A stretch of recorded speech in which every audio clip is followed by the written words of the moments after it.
Hello les amis, chose promise, chose due. Aujourd'hui, une petite vidéo sur le thème de la fatigue. Alors, on est fatigué, on est crevé, on est au bord de l'épuisement total. Ça nous arrive à tous.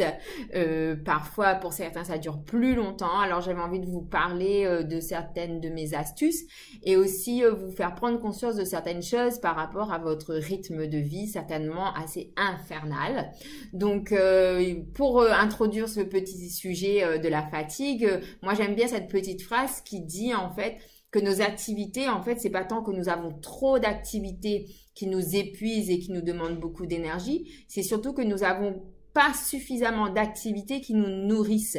Donc d'un côté, nous avons beaucoup d'activités qui nous épuisent, qui nous sollicitent énormément, et de l'autre côté, très peu d'activités qui nous nourrissent autant le cœur, l'esprit que le corps, l'âme, voilà, qui fait qu'on garde cette énergie. Si vous regardez bien quand vous faites quelque chose que vous aimez, dans lequel vous êtes épanoui, que vous kiffez, eh ben, vous avez énormément d'énergie et de ressources, vous vous sentez jamais fatigué, vous avez envie de le faire.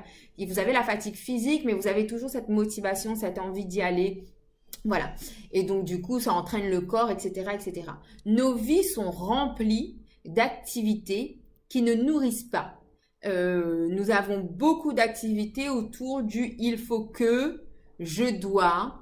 Donc, il est intéressant de réfléchir à cette question-là et d'essayer de rééquilibrer dans sa vie les activités de « il faut que je dois gérer les devoirs, je dois gérer les cours, je dois gérer mon boulot, il faut que je prépare la liste des cadeaux pour la fête de je sais pas quoi, il faut que j'organise le départ à la retraite, il faut que… » Enfin bref, donc nous sommes remplis de « il faut que je dois ».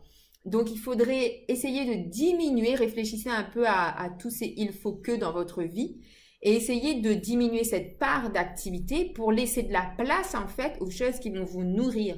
Alors les choses qui vont vous nourrir, elles sont nombreuses et puis elles sont très individuelles. Donc pensez à ce qui vous anime, vous fait plaisir, mais vraiment quelque chose de centré sur vous. Qui vous fait du bien à vous. Donc, ça peut être des choses très, très variées. Nous n'avons pas les mêmes plaisirs et les mêmes envies.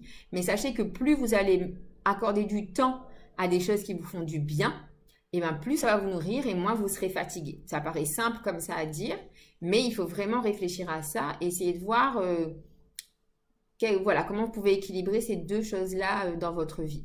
La deuxième petite chose qui paraît toute simple, mais que je suis sûre que très souvent vous ne mettez pas en pratique, quand on est fatigué, il faut se reposer. Tout simplement, il faut se reposer. On oublie de se reposer. Le corps humain, la machine humaine est quelque chose de cyclique. Donc, nous avons besoin de temps de repos. C'est pour ça que le sommeil existe. Et si vous passez en plus vos nuits à ruminer, à penser à votre organisation du lendemain, c'est sûr que vous allez être toujours fatigué. La nuit est faite pour dormir. La nuit ne porte pas conseil. La nuit est faite pour dormir. Donc, dormez la nuit déjà pour commencer. Et puis, reposez-vous. C'est essentiel de se reposer. Alors, ça paraît tout bête comme conseil, mais je suis sûre que beaucoup d'entre vous ne s'arrêtent jamais, ne se reposent que très peu, l'esprit et le corps et l'âme. Donc, pensez aussi à vous accorder des temps de repos. Se reposer, ce n'est pas être faible. Se reposer, c'est juste être sage. Voilà, savoir écouter son corps, ce dont il a besoin. Et quand il a besoin de repos, il faut se reposer.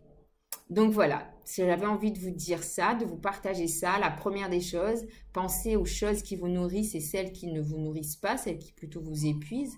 Et essayez de rééquilibrer ces deux postes-là dans votre vie. Et reposez-vous, autorisez-vous à vous reposer, à être bienveillant avec vous-même.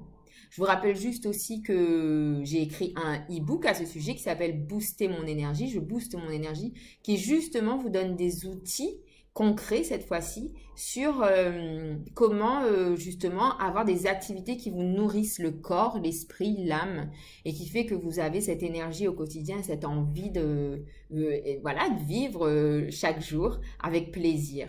Donc je vous invite à le découvrir et puis repenser à comment vous organisez vos journées et quelle place vous accordez à vos plaisirs et à vos envies, aux activités qui vous nourrissent.